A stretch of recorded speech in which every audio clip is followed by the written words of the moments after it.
5월 5일 살아계신 하나님의 말씀 창세기 6장 5절부터 12절 말씀을 가지고 방주에 들어가라 제가 말씀드립니다. 하나님 나라에 대해서 예수님께서 이제 그때 당시 백성들의 이 얘기를 말씀하고 있는데 가만히 듣던 바리새인이 한 주님께 물었어요. 아니 언제쯤이나 돼야 주님께서 말씀하는 그 하나님 나라가 이를 겁니까? 그러자 주님께서 대답하시기를 누가복음 17장 26절 이하에 보니까 노아의 때에 될 것과 같이 인자의 때도 그러하리라. 노아가 방주에 들어가는 날까지 사람들이 먹고 마시고 장가들고 시작하더니 홍수가 나서 그들을 다 멸망시켰고 또 롯의 때와 같으리니 사람들이 먹고 마시고 사고 팔고 심고 집을 짓더니 롯이 소돔에서 나가던 날에 하늘로부터 불과 유황이 비오듯 하여서 그들을 멸망시켰는데 인자에 나타난 날도 그러하리라고 말씀하고 있습니다. 우리들이 살고 있는 이 세상이 마지막 심판으로 끝나야 되는 그날은 어떤 때일까요? 주님 말씀과 같이 이 시대가 노아의 때와 소돔과 고모라 성이 망할 때 상황과 비슷한 그런 시대적 양상을 띠게 될 때면 바로 그때라고 말씀하신 거예요. 그러니 사람들의 삶이 하나님께 환멸을 일으키게 되면 그때 우린 경각심을 가져야 됩니다. 아, 이래서는 안 되는데 생각이 들 때가 바로 그때입니다. 노아의 시대 창세기 6장 7절에 보면 이르시되 내가 창조한 사람을 내가 지면에서 쓸어버리되 사람으로부터 가축과 기는 것과 공중의 새까지 그러하리라. 이는 내가 그거를 지었음을 한탄함이라 말씀하고 있어요. 하나님께서 인간들에게 환멸을 느끼시고 심지어 이 세상에 인간을 창조했던 또 그들을 위해서 지었던 동물들까지 다 그냥 실어버리게 된 거예요. 그들이 얼마나 죄악이 심했으면 그러했을까요? 우리 미루어 짐작해 보는 거예요.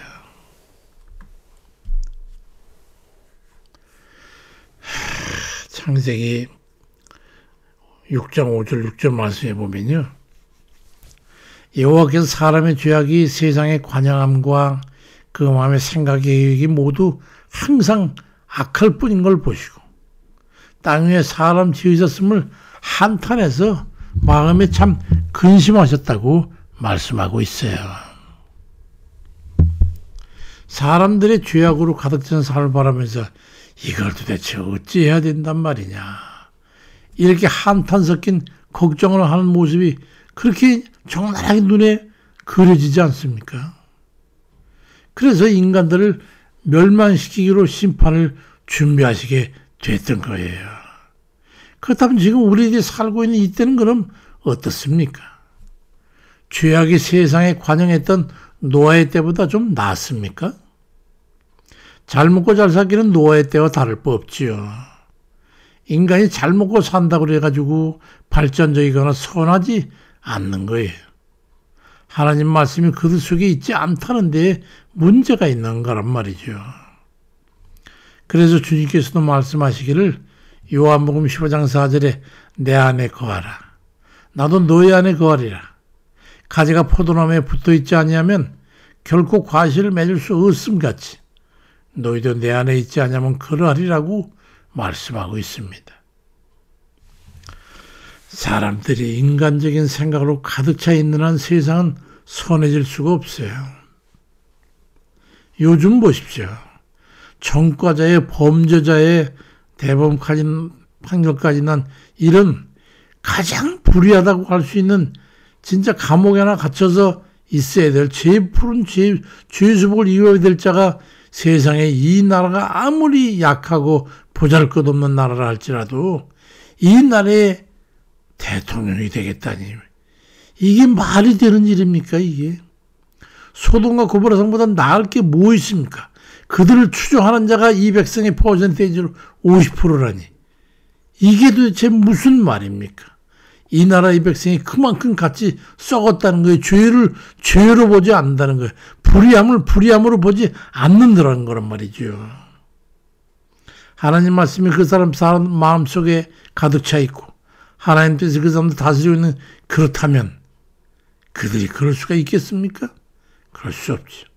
예수 믿는 사람 중에도 그를 옳다고 여기는 사람이 있다면 그를 어떻게 예수 믿는 사람이라고 할 수 있단 말입니까? 소돔과 고모라에서는 롯 그 주위에 있던 모든 사위들 같은 그런 자들이죠. 그렇다면 우리는 어떻게 살아야 된단 말입니까? 하나님께 은혜를 입어야 되는 거죠. 창세기 6장 8절 9절에 노아는 여호와께 은혜를 입었더라. 노아의 사적은 이러하니 노아는 의인이고 당시에 완전한 자고 그는 하나님과 동행했던 자라고 말씀하고 있어요. 하나님과 동행한다면 그가 과연 하나님이 인정하는 의인이라면 불의한 자를 어떻게 의롭다고 할 수 있겠느냐 말이죠. 그러니 그가 예수 믿는 사람이라고 할 수 있겠습니까? 그야말로 개 같은 족속들이죠. 하나님 앞에 의롭게 살려고 의지적으로 애를 썼고 전적으로 하나님 말씀에 순종했고 세상 사람들이 먹고 마시며 온갖 죄질을 질지고 살 때에 노아만큼은, 그 또한 가족들만큼은 하나님을 경외하고 말씀대로 살려고 애를 썼단 말이죠. 세상에 불의한 자들과 함께 동조하지 않았어요. 그것이 하나님을 감동시켰고 그들이 세상과 구별된 모습으로 주님께서 보셨던 거란 말이에요. 살아야 할 사람은 살아야 합니다. 멸망의 심판에서 구원받으려고 구원의 방주에 들어가야 되는 거예요. 하나님 뜻을 잘 이해하고 그 말씀에 순종해야만이 방주에 들어갈 수가 있는 거예요. 산꼭대기에 120년이나 걸려서 자그마치 250m가 넘는 거대한 배를 지으라고 했을 때 그 말을 믿고 행할 수 있는 게 결코 쉽지 않았던 것처럼 이 시대를 살고 있는 우리도 마찬가지예요. 예수 그리스도를 믿고 그 말씀대로 지켜 행하라고 하는 그 말씀대로 살기가 결코 쉽지 않은 것이죠. 그러니 주님께서 로마서 9장 27절에 이스라엘 전대 수가 비록 바다의 모래 같을지라도 남은 자만 구원을 받을 거라고 말씀하고 있고, 또 주님께서도 누가복음 18장 8절에 인자가 올 때에 과연 세상에서 믿음을 보겠냐고 반문하셨던 거란 말이죠. 하나님을 믿지 아니하니 하나님 계명을 따를 리가 없고 하나님 말씀을 따르지 아니하니 이 생에 불의한 자도 불의하다고 여기지 않고 의롭다고 보는 거란 말이에요. 그들을 불의한 자를 의롭다고 여기는 것은 그들과 똑같은 생각, 똑같은 행동, 똑같은 사고를 가지고 있는 거 아니겠냔 말이죠. 그들이 어떻게 구원의 반열에 설 수 있단 말입니까? 그러니 그들이 쾌락적이고 세상 악한 거에 용인하고 사는 거란 말이에요. 그런 삶을 살아가는 사람들에게 주어질 결말이야 어떠하리라는 것, 이건 당연한 이책 아니겠습니까? 노아의 아들 3명, 며느리 3명, 그리고 노아의 부인 노아, 이렇게 8명에는 방주를 지으라고 했을 때 햇빛 쨍쨍 쬐고 날이 맑은데 무슨 비가 오겠냐고 비웃고 조롱하고 아무도 오게 참여하지 않았어요. 지금도 예수 그리스도를 믿고 구원받아야 된다고 하면 코드좀 치고 당신이나 잘 믿으시오. 때가 가까이 오는 거예요. 베드로전서 3장 1절에 그들은 전에 노아의 날 방주 예비할 동안 하나님을 오래 참고 기다리실 때에 순종하지 아니하던 자들이라. 방주에서 물로 말미암아 구원을 얻은 자가 몇 명뿐이니 겨우 8명이라. 구원의 방주는 바로 예수 그리스도를 믿고 그 믿음으로 행하는 거예요. 마지막 때에 믿을 이가 과연 몇 명이나 되겠냐고 한탄한 그 주님의 우려가 바로 그거예요. 요한일서 5장 11절 이하에 또 증거는 이것이니 하나님은 우리에게 영생을 주신 것과 이 생명이 그의 아들 안에 있는 것이니 아들이 있는 자에게는 생명이 있고 하나님의 아들이 없는 자에게는 생명이 없느니라 말씀하고 있습니다. 예수 외에는 구원의 길이 없어요. 그런 세상과 구별되어야 되는 거예요. 야고보 4장 8절에도 하나님 가까이 해라. 그러면 너희를 가까이 하시리라. 죄인들아 손을 깨끗이 해라. 이 두 마음을 품은 자들아 마음을 성결하게 하라고 말씀합니다. 예수 믿는다고 그러면서 범죄자요 전과자요 살인자인 자를 옳다고 한다면 그가 어떻게 예수 믿는 자라고 할 수 있겠냐. 그게 어떻게 의롭다고 할 수 있겠냐 말이죠. 불의한 자가 어떻게 의로운 자와 같이 겸상을 할 수 있습니까? 세상이면 세상, 믿음이면 믿음이어야 되는 것이죠. 요한계시록 3장 16절에 네가 이같이 미지근하여 덥지도 않냐고 차지도 아니하니 내 입에서 너를 토하여 내치리라고 말씀하고 있습니다. 오늘 밤이라도 주님께서 부르시면 얼른 방주에 탑승할 수 있을 만한 그런 구별된 삶을 지켜나가야 되는 거예요. 노아와 그의 가족들처럼 항상 깨서 준비하고 세상과 구별되어 의롭고 경건된 삶을 살아드려야 된다는 그런 말입니다.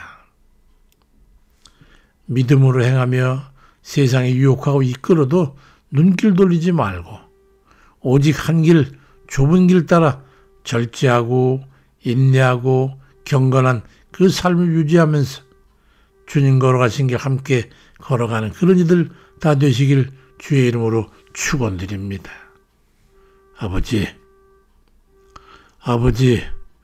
우리의 삶이 우리 자신도 미처 알지 못하고 눈치채지도 못하는 사이에 아버지, 어느덧 더럽고 추악한 죄악에 물들고 또 죄된 자들을 옳다하고 그들에게 동조하고 아버지여, 믿음은 믿음이요 또 세상 것은 세상 것이라는 이런 이분법적인 아버지여 양다리 걸친 이 생각들과 사고를 가지고 살아가는 이 시대 우리 어리석음에서 깨어날 수 있도록 하나님 도와주시고 의는 의요 하나님의 의 안에 서는 자여 그 자만이 구원받을 수 있음을 깨닫고 아버지께서 옳다고 여기는 것을 옳다고 하고 하나님께서 잘못됐다고 하는 것을 불의한 것을 불의하다고 보는 그런 의로운 눈과 그 삶으로 구별되는 그런 이들 다 되도록 인도해 주옵소서.